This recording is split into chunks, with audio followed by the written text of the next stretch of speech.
Oui, salut les amis, j'espère que vous allez bien. Ok, c'est votre ami Dambaba de la chaîne Messi, motivation, entrepreneuriat, crypto, blockchain et investissement.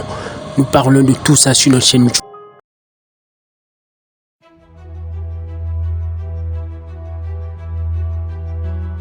Le succès, c'est d'aller d'échec en échec sans perdre son enthousiasme. Wilson Churchill. Clé numéro 1. Lutter contre la peur de l'échec. Le plus important lorsque l'on n'arrive pas au but que l'on s'était fixé est de comprendre pourquoi cela n'a pas fonctionné et surtout ne pas baisser les bras. Il faut savoir que dans la plupart des cas, ça ne fonctionne jamais du premier coup. Il ne faut pas avoir peur de retenter l'expérience tout en veillant à ne pas refaire les mêmes erreurs. Clé numéro 2. Être organisé. Pour ne pas refaire les mêmes erreurs, je pense que le meilleur moyen est d'établir un plan d'action précis respectant une méthode qui a fait ses preuves.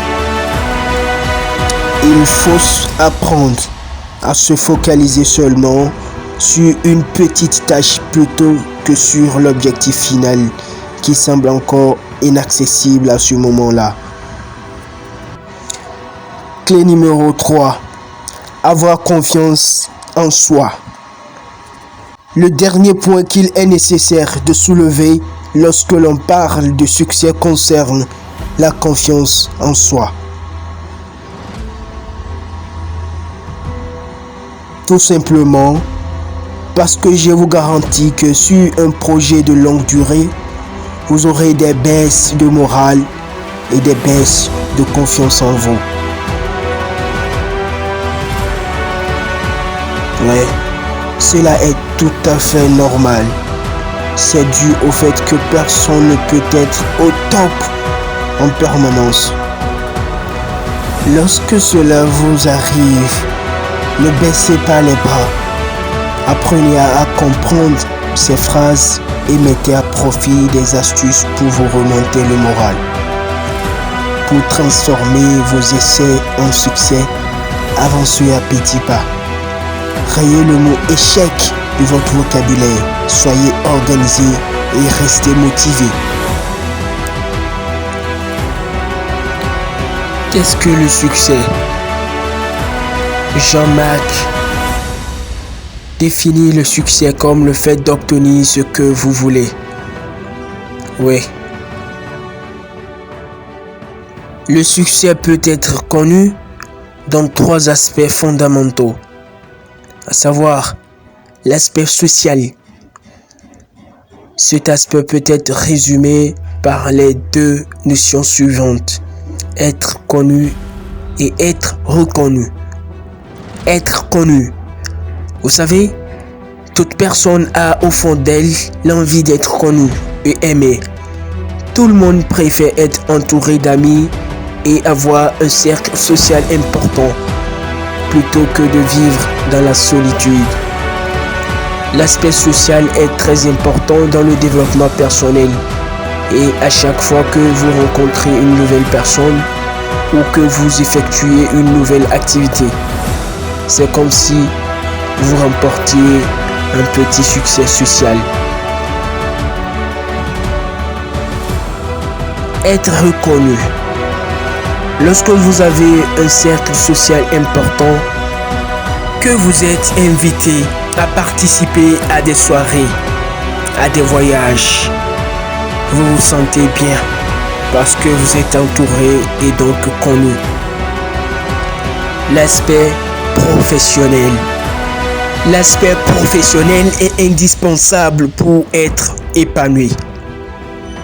Tout d'abord, d'un point de vue matériel, car c'est grâce à votre métier que vous allez pouvoir vous loger et manger à votre faim. L'aspect affectif. L'aspect affectif peut être vu comme le partage entre 2 êtres vivants, entre 2 personnes d'une même famille, entre deux amis, entre deux personnes qui s'entraident, etc. Sans le partage et l'aide que l'on apporte aux personnes que nous aimons, la vie serait vide de sens. Faire ce que l'on fait pour soi-même sans jamais penser aux autres est inutile. Et si une personne raisonne de cette manière, elle se sentira vite seule et incomprise. Pour réussir dans la vie, il faut d'abord avoir une idée précise de ce que l'on veut faire. Ensuite, se donner les moyens de réussir. Travailler dur et ne renoncer pas. Et enfin, prendre les bonnes décisions. Ouais. David Schwartz a dit, la réussite est réservée à ceux et celles qui recherchent toujours à s'améliorer. Ouais. Si vous voulez avoir de la réussite dans vos projets, atteindre vos objectifs, vous devez impérativement comprendre que c'est vous qui êtes le pilote de votre vie. C'est vous qui êtes aux commandes de votre vie. Les choix que vous allez faire vont avoir un impact direct sur les résultats que vous allez obtenir. Face à une même situation, plusieurs choix s'offrent à vous. Vous pouvez décider de subir ou décider d'agir, de vous prendre en main. Merci.